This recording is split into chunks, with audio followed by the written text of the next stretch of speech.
Chers amis, bonjour. Ce matin, je voudrais partager la parole de Dieu avec vous dans le Cantique des Cantiques, le chapitre 4, le verset 16. Lève-toi, vent du nord, lève-toi, vent du sud, soufflez sur mon jardin et que les parfums s'en exhalent. Que mon bien-aimé entre dans son jardin et qu'il mange de ses fruits excellents, comme cette pomme excellente.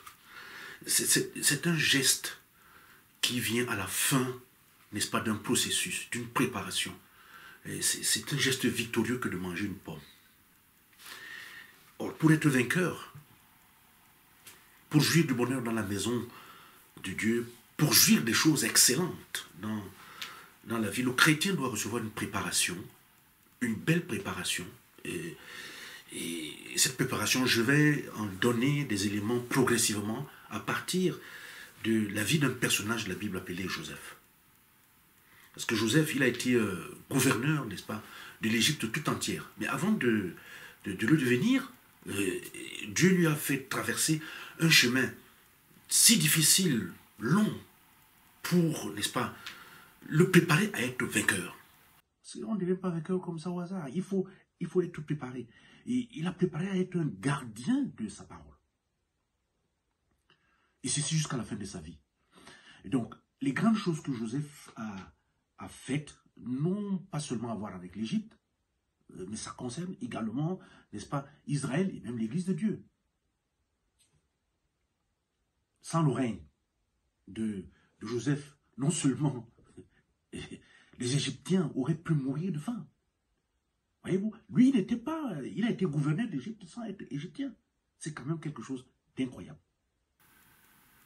Alors, le texte que je viens de lire, celui des Cantiques, n'est-ce pas, nous donne des indications sur les moyens, n'est-ce pas, que Dieu a utilisés pour développer la vie spirituelle, n'est-ce pas, de Joseph. En étudiant la vie de Joseph soigneusement, on observera progressivement comment Dieu a laissé des vents contraires. Il y avait le vent du nord, le vent du sud, n'est-ce pas, souffler alternativement l'un et l'autre sur lui, jusqu'à ce que les parfums de son caractère, n'est-ce pas, se soient totalement développés. Dieu a préparé son caractère par les souffrances. Dieu a préparé son caractère, n'est-ce pas, en exerçant son corps à de durs travaux. Et il a exposé. Joseph est passé par le déshonneur, par l'humiliation. Il a subi l'injustice, les ingratitudes, et tout ça. Et son esprit, donc, a été cultivé. Sa sensibilité, n'est-ce pas, a été stabilisée. Sa volonté a été, n'est-ce pas, renforcée. Sa foi et son caractère se sont développés. Et sa foi dans le Seigneur a augmenté. L'action du vent, nord, du sud, dans la vie de Joseph, n'est-ce pas, on va travailler sur ces questions dans les jours à venir. Mais le grand thème qui va nous accompagner est le suivant. Comment être vainqueur? Comment être vainqueur?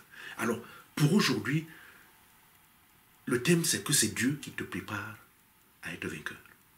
Amen. Éternel notre Dieu, merci pour cette préparation que tu veux mettre en chacun de nous pour être victorieux, n'est-ce pas, dans la vie et pour avoir une vie excellente. Accompagne-nous tout au long de la journée de Jésus.